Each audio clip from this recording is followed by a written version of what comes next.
Salut tout le monde et bienvenue dans ce nouvel épisode de mon let's play de New Super Mario Bros. U. On est déjà, il me semble, au 5e épisode et je voudrais vous remercier de m'avoir suivi jusque là. Au passage, je voudrais d'ailleurs vous dire que je suis vraiment content du succès qu'a eu ma première émission, le Point Champiculture, et je vais rapidement en faire d'autres. Je pense que je vais en tourner plusieurs à l'avance et que j'en posterai une le mercredi, une semaine sur deux. Comme ça, je vais pas vous inonder d'un coup et vous aurez de nouvelles informations à chaque fois. Mais bon, pour le moment, on va parler de New Super Mario Bros. U avec le prochain monde qui est... Je ne me souviens toujours pas du nom. Ah bah non, c'est pas tout de suite. Il me semble qu'il y a d'abord un niveau contre Bowser Junior. On va voir ça tout de suite. Parce que là, il y a... Ah bah il y a le bateau qui vient de me choper, tout bêtement. Alors, jungle... Oui, c'est la jungle Cassis. C'est ça le nom du monde. Et donc là, c'est un peu le premier niveau du monde. Ouh, eux, ils sont insensibles aux boules de feu. Ah, faudrait que j'ai ça, en fait. Donc voilà, comme j'allais dire, c'est en quelque sorte le premier niveau de ce monde. Et donc on commence fort avec une forteresse volante. C'était des niveaux assez difficiles dans Super Mario Bros 3. Ah mince, j'arrive pas à descendre. Mais comment on fait? On peut pas? C'est étrange. Bon, c'est bête, j'aurais pu avoir une pièce étoile, mais j'ai pas su comment l'attraper. Ces ennemis sont super agaçants. Là, heureusement, j'ai... Ah mince, je vais la perdre. Ouf. J'allais dire, heureusement, j'ai le bon power-up pour les vaincre, sauf que j'étais sur le point de le perdre, mais là ça va mieux. Enfin, j'étais sur le point de le perdre. Je l'ai perdu, mais je l'ai récupéré grâce aux pièces rouges. Donc comme vous pouvez le voir, c'est des niveaux au défilement automatique en fait. J'avance au rythme que le niveau m'impose. Je peux pas aller trop en avant. Là c'est toujours le cas, par exemple si je m'arrête en arrière, et ben je suis porté par l'écran. Mais là je touche plus à rien. Ah par contre faudrait que je touche à quelque chose parce qu'il y a le tête torpille rouge qui essaye de m'attaquer. Mais et donc si je vais trop vers la droite, et ben, en fait je me retrouve bloqué. Je peux plus avancer. Une pièce assez facile à atteindre. Ils sont marrants ces nouveaux ennemis là, ces espèces de chip mécaniques, je sais pas trop. Je crois que c'est ça qu'ils ont voulu faire. C'est sympa. Ils ont voulu... Ah mince. Ils ont voulu vraiment donner au niveau de forteresse une ambiance justement mince, encore plus mécanique que d'habitude. Parce qu'on on avait déjà dans Super Mario Bros 3 les Mecha Koopas, c'est les ennemis que j'ai dit que je détestais là, avec qui ressemblaient à des Koopas mais qui étaient montés avec une clé à molette. Ah, le boss. Et donc là on a beaucoup plus avec le chip qui est devenu mécanique, des têtes torpilles à tête chercheuse. Alors si je me souviens bien, il faut faire en sorte que le missile revienne vers Bowser Junior. Ou sans prendre le deuxième, bien entendu. Ouais, ils se sont autodétruits. En fait, c'est pas si difficile que ça, mais le problème c'est que je suis un peu stressé par le fait que je suis en petit Mario et que j'ai pas envie de perdre déjà une vie. Mais comment... C'est galère. Ils visent jamais au bon endroit.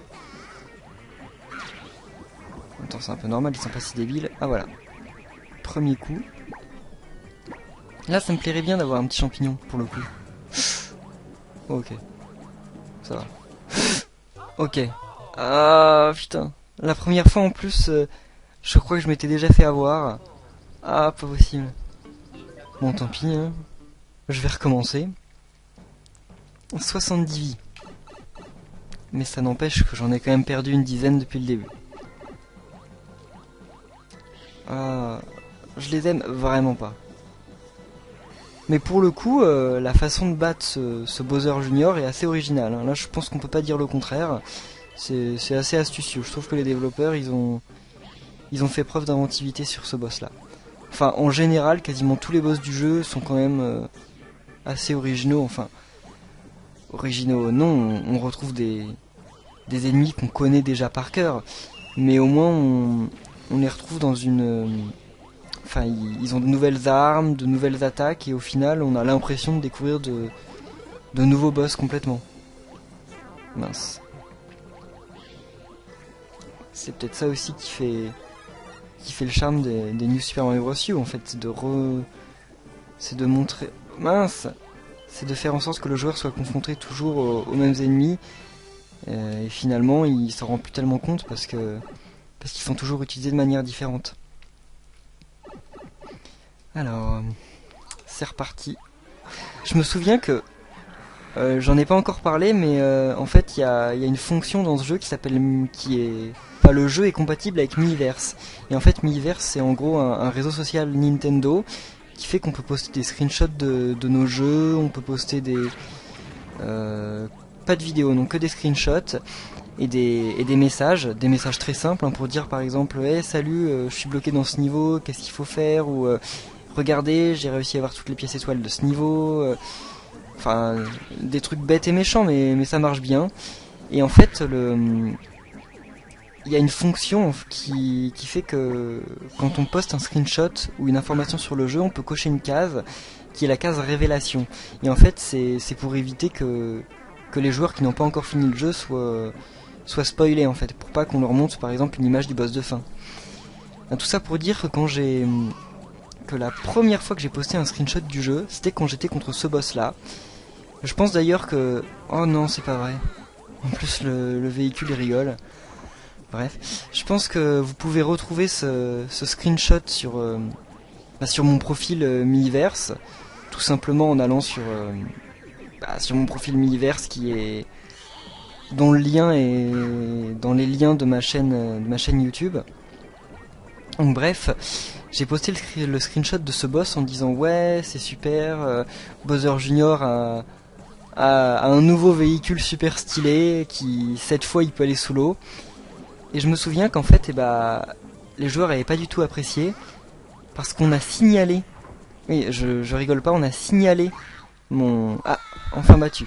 Bref, on a signalé mon screenshot et mon message comme quoi il contenait des spoilers.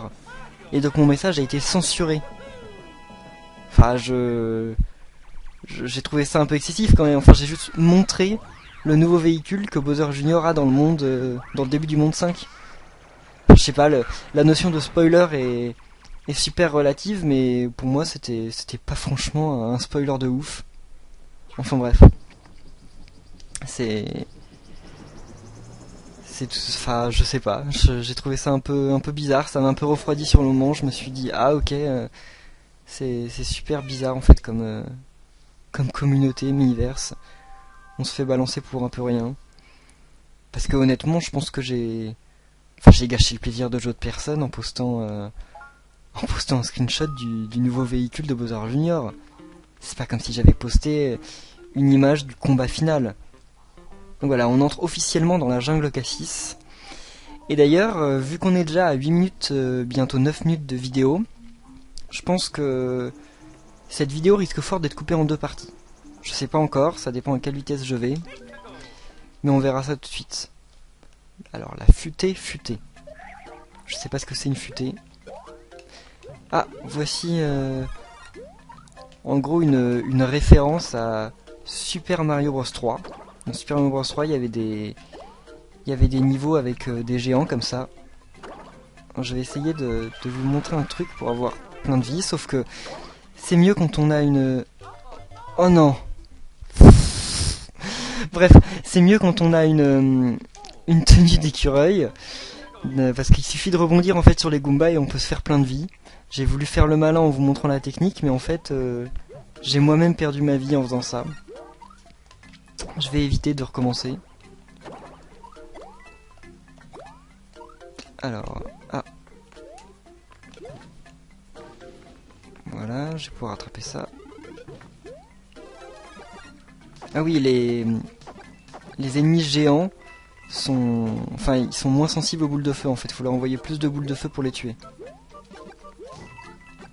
3 il me semble. Je crois que c'est ça, j'ai pas compté. Mais donc comme je disais, en fait c'est une référence à Super Mario Bros 3. Parce que dans Super Mario Bros 3 il y avait justement tout un monde, enfin tout un niveau du monde 5 je crois aussi, hein. Donc c'est pas une coïncidence que ce soit le monde 5 ici, dans lequel les ennemis étaient géants. Et comment dire, je suis en train de me perdre. Mais ah oui, donc oh mince, un réflexe. Mais cette idée avait été reprise dans Super Mario Galaxy, parce qu'il y a aussi un niveau où il y a des Goombas géants, des Koopas géants, et là bah c'est un plaisir, enfin c'est un petit clin d'œil assez sympathique de retrouver ça. Pour les gens qui... Oh, je vais pas... Ah, je me disais c'est une blague. Pour les gens qui n'ont jamais joué à Super Mario Bros 3, en fait, c'est juste un niveau sympa. Mais pour les gens qui ont joué à l'original, en fait, c'est... Enfin, l'original, à Super Mario Bros 3, c'est vraiment un petit clin d'œil qui leur parle. Parce que moi, je dis ça, moi en tout cas, ça m'a parlé. Parce que je sais pas si je vous l'ai déjà dit, mais mon Super Mario Bros préféré, pour beaucoup de gens c'est Super Mario World, mais personnellement je n'aime pas Super Mario World, mais alors pas du tout. Pour beaucoup de raisons, on peut dire que j'ai tort de... Enfin, que mes raisons sont infondées et tout, mais enfin... Moi je suis... Enfin, pour moi elles le sont. C'est qu'en fait le jeu, graphiquement, il est laid. Mais il est laid dans le sens où... Bah déjà, il exploite pas vraiment les capacités de la Super Nintendo, mais bon, ça c'est pas... Moi je m'en fiche un peu ça. Mais ce que je veux dire c'est que l'orientation graphique est laide. Mario est vraiment moche. Je trouve que le sprite de Mario est immonde. Pour les sons, c'est pareil. Enfin, quand Mario se prend... Enfin, quand il se prend un dégât, quand il chope un objet, c'est... Les bruitages sont, je trouve, ignobles. Franchement, je les trouve vraiment... Je trouve que c'est un manque de goût... C'est clairement un manque de goût de... La direction artistique et la direction sonore de ce jeu. Et puis je le trouve beaucoup trop difficile. Donc pour beaucoup de gens c'est justement un bon point. Mais pour moi non, je suis resté bloqué des années durant dans la forêt des illusions. Sans savoir qu'en fait il fallait que... Mince, j'aurais pas la dernière pièce étoile. Sans savoir qu'en fait il fallait trouver une sortie secrète, sinon on tournait en rond. Parce que j'ai vraiment tourné en rond sans jamais comprendre. Et j'étais pas dans mon époque... aller rechercher sur internet le Solus, en fait ça me venait même pas à l'esprit, donc j'avais lâché l'affaire. Et quand j'ai repris le jeu des années plus tard, j'ai dû m'aider d'une Solus pour trouver justement comment m'en sortir, mais qu'est-ce que ça m'avait agacé. Donc pour moi Super Mario World c'est vraiment que des mauvais souvenirs, il n'y a vraiment aucun bon souvenir que j'ai de ce jeu. Et donc oui, tout ça partait de quel est mon Super Mario Bros préféré. Donc bah vous avez pu vous en douter, je l'aurais pas je crois. Donc vous avez pu vous en douter, c'est bien entendu Super Mario Bros 3. Super Mario Bros 3 est pour moi sur tous les points le meilleur Super Mario qui soit. Ah, là je pourrais peut-être aller attraper le truc là-bas. Donc franchement le jeu est beau. Enfin... Le sprite de Mario est magnifique, les ennemis sont magnifiques. D'ailleurs oui, Super Mario World... Ok, tout ça pour un champiglan. Et bref, dans Super Mario World, il n'y a même pas de vrais Goombas. C'est des espèces de petites châtaignes qui font un bruit super bizarre quand on les touche. Enfin bref, pour moi Super Mario World, au niveau du gameplay, ok c'est un Mario. Mais au niveau de l'orientation graphique, de l'orientation sonore, ça, je crois que c'était un passage. C'est pas du tout un Mario. C'est vraiment un imposteur ce jeu. Et je sais que je me mettrai beaucoup de gens à dos en disant ça, mais je respecte votre opinion. Si vous aimez Super Mario World, objectivement, je pense qu'il y a quand même des millions de raisons, des milliers de raisons d'aimer Super Mario World, et je vous comprends, en toute honnêteté.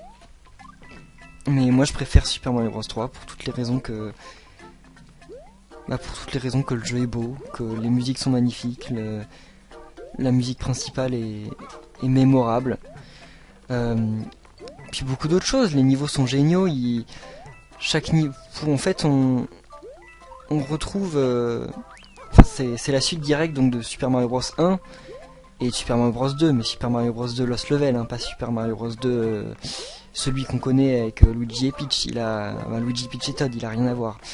Mais en gros, comme c'est la suite directe du jeu, bah, on retrouve énormément d'innovations apportées au moteur du jeu qui sont vraiment brillantes. Le fait qu'on puisse porter les carapaces de Koopa, le fait que les nouvelles transformations, le fait que Mario soit beaucoup plus contrôlable, et même la map où on recherche les différents passages secrets. Il y en a pas beaucoup, mais on recherche. Je crois qu'il n'y a pas de passage secret, qu'est-ce que je raconte? Mais je veux dire, on recherche les. Enfin, si, il y a des passages secrets, mais pas des sorties secrètes. Mais on explore les niveaux, on les fait pas forcément dans le même ordre. On découvre pour la première fois un Mario sans que ce soit galère comme dans Mario World. Parce que Mario World, c'est vraiment quelque chose de super galère de devoir refaire tous les niveaux. De devoir chercher dans chaque niveau les différentes sorties secrètes. En se baladant sur une carte immense. Je déteste ça. Mais je vais arrêter de critiquer comme ça une sortie secrète quand on parle du loup. Mais bref, Super Mario World, franchement, ça, j'en ai trop mauvais souvenirs, alors que Super Mario Bros 3, ça a été pour moi un super jeu. Ah non, mince. Non, je suis déçu là. Non, on va pas prendre ce passage secret, on loupe trop de niveaux. Bah pour le coup, au lieu de refaire le même niveau et prendre la sortie normale, on va faire un autre niveau. Donc oui, on est déjà à 17 minutes de vidéo, ça m'étonnerait franchement qu'on puisse... Je les aime bien ces ennemis. Ça m'étonnerait franchement que je puisse faire tenir le monde en une vidéo. Sinon la vidéo va être super longue. Donc je vais y aller tranquille quand même. Ces ennemis ils apparaissent... Oh non. C'est bête. Ces ennemis ils apparaissent pour la première fois dans Super Mario World. Super Mario World. Mais j'en ai tellement parlé que maintenant j'arrive plus à m'en défaire. Oh non, j'ai paniqué. Bon. Ces ennemis apparaissent pour la première fois dans New Super Mario Bros. Il me semble. Et à l'époque, j'ai trouvé trop galère. Aujourd'hui, ça va. Mais je trouve aussi que je me suis énormément amélioré depuis. Parce que New Super Mario Bros, j'avais galéré. J'avais galéré pas pour finir le jeu à 100%, mais j'avais complètement galéré pour finir le jeu tout court. Je me souviens que dans le monde de Bowser, enfin c'était une abomination, il y avait des niveaux qui étaient impossibles. Et en plus quand on avait un game over, parce que c'était l'époque où on pouvait avoir un game over dans les Mario, et on devait recommencer au dernier point de sauvegarde. Et donc le dernier point de sauvegarde c'était soit la dernière maison de Champi, soit la dernière forteresse ou le dernier château de Bowser. Et donc en gros, comme moi j'avais pas compris que... Je fouillais pas beaucoup dans les jeux à l'époque. Mais comme j'avais pas vraiment compris qu'on pouvait tout bêtement sauvegarder en allant dans les maisons Champi, et en fait le jeu je sais pas si je vais tenter d'aller en bas. Là c'est risqué. Ouais si c'est bon. Donc je faisais le jeu et dès que je perdais je repartais à la dernière maison Bowser. Enfin au dernier château de Bowser. Et en fait c'était super galère. Je vous dis pas combien de fois j'ai dû tenter l'ascension du monde final. Enfin. Je dis que je me suis amélioré et tout, mais en fait vous devez pas trop vous en rendre compte vu que je me fais avoir comme un noob depuis tout à l'heure. Oh, on tente? Non on tente pas. Non on tente pas. Franchement j'ai pas envie de recommencer ces niveaux. Ok. Bon, moi qui disais qu'en fait ces ennemis ne me gênaient plus trop, bah on dirait qu'en fait si, ils me gênent toujours. Bon, j'aurais pas le haut du drapeau mais tant pis. Alors, j'ai quand même fait que 3 niveaux en 20 minutes de vidéo. Mais j'ai trouvé une sortie secrète et ça c'était pas prévu. Je pensais que ça m'amènerait une pièce étoile ou je sais pas quoi. Alors, la première forteresse de Boom Boom de ce monde. Enfin, qu'est-ce que je dis, il n'y en a qu'une seule forteresse dans ce monde.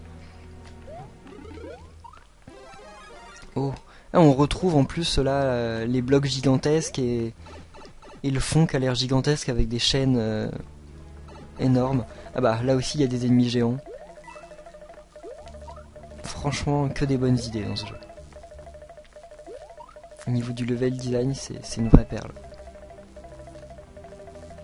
Mais je me souviens que la première fois que j'ai fait le jeu, j'ai galéré pour avoir toutes les pièces étoiles de ce niveau. Je tiens à le préciser.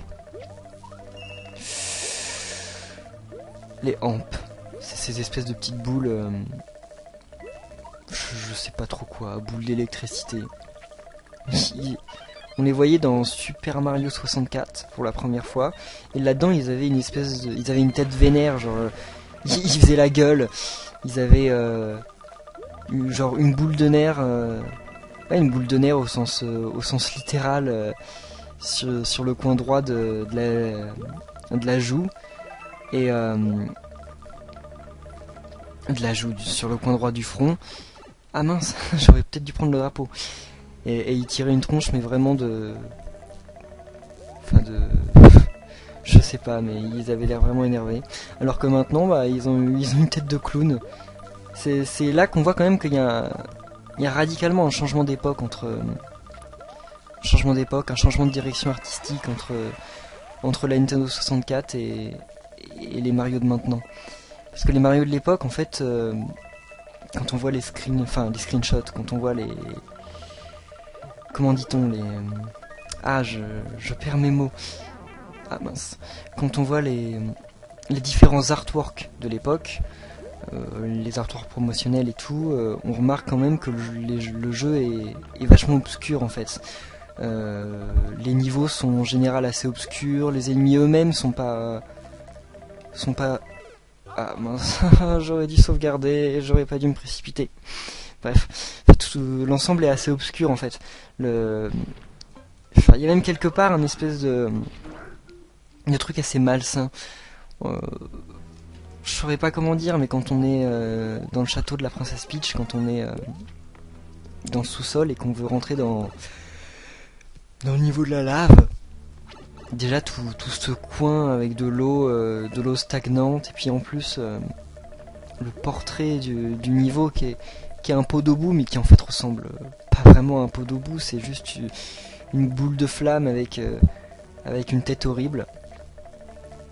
Enfin franchement je trouve que c'est assez dérangeant quand on voit aujourd'hui que Mario c'est toujours des artworks super colorés avec tous les personnages. Ah oui, ça aussi un petit détail, mais dans les artworks de Super Mario 64, Mario ne sourit sur quasiment aucun des artworks. Vous pouvez vérifier quand on regarde l'artwork quand il est dans le niveau souterrain, il ne sourit pas. Quand il est contre Bowser, il ne sourit pas non plus. Il est même en train de se faire attaquer. C'est vraiment que il y a que l'artwork de la jaquette du jeu où Mario est en train de voler, dans laquelle il semble heureux. Mais aujourd'hui, quand on voit des artworks promotionnels des jeux Mario, et bah, les personnages de Mario sont toujours super colorés, super souriants, ou même quand ils sont pas souriants, c'est toujours... Enfin, j'essaye de trouver un exemple où ils sont pas souriants, mais en fait, j'en trouve pas. Oh mince. Bon, j'avais sauvegardé. Je me fais avoir comme un noob sur ce niveau. Enfin... Je disais, je ne sais même plus.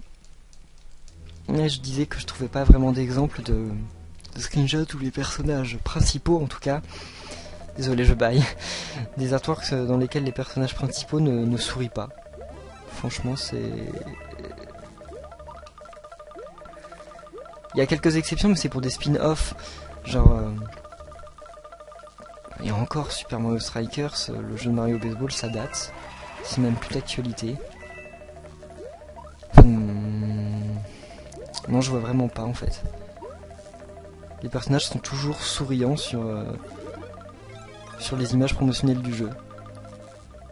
Le pire, c'est dans les WarioWare. Enfin, les WarioWare, c'est vraiment... ils ont tous une gueule super cartoon. Il y a aucun... on peut pas avoir peur des personnages. Faut pas ressentir un malaise en les voyant. Mais waouh, je suis soufflé qu'il n'y ait pas... Enfin, de pas retrouver d'exemple de... Ah mince, non, j'aurais pas de peur pour le boss. Ah si, je suis soufflé de pas trouver d'artwork Mario des jeux récents où les personnages principaux ne sourient pas. Personnages principaux, j'exclus bien entendu Bowser. Et j'exclus aussi les Goombas, les Koopas, tout ça, ça compte pas. Et même eux, sur les screenshots d'aujourd'hui, ils ont l'air agréables. Genre quand tu vois un Koopa, tu le rencontrerais dans la rue, il ferait cette tête-là, bah... T'aurais pas peur. Pour toi, enfin... Il semblera amical.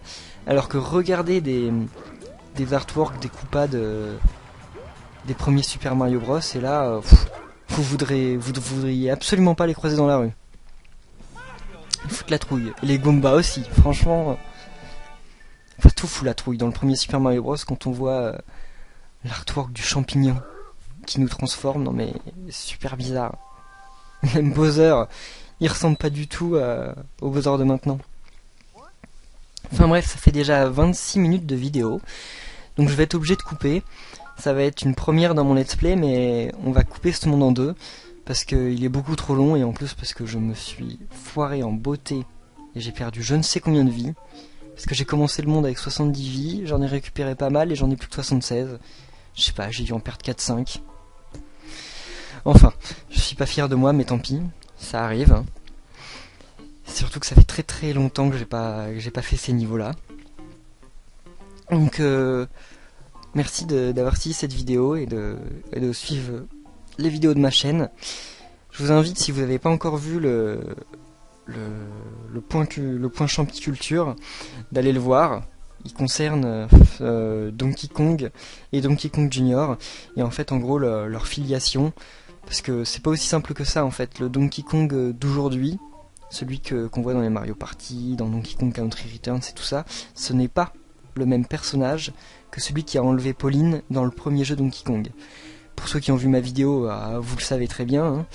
Certains d'entre vous d'ailleurs le savaient peut-être même avant, mais voilà, cette vidéo en parle, et elle parle surtout de Donkey Kong Junior et qu'est-ce qu'il est devenu depuis le temps. Qui est-il? Enfin, vu ce que je viens de vous dire, vous diriez peut-être que, enfin, tout bêtement, que le Donkey Kong d'aujourd'hui, c'est Donkey Kong Junior quand il a grandi. Et bah c'est pas si simple. Donc je vous invite à regarder ma vidéo. Et dans ma voix, j'ai pas été super dynamique, parce que c'était la première fois que je faisais une émission, mais la prochaine fois, ça le sera beaucoup plus. Donc voilà. La deuxième partie de ce let's play du monde 5 Jungle Cassis de New Super Mario Bros. U devrait paraître dans les minutes qui viennent. En fait, je vais pas séparer les épisodes. Donc voilà, à tout de suite.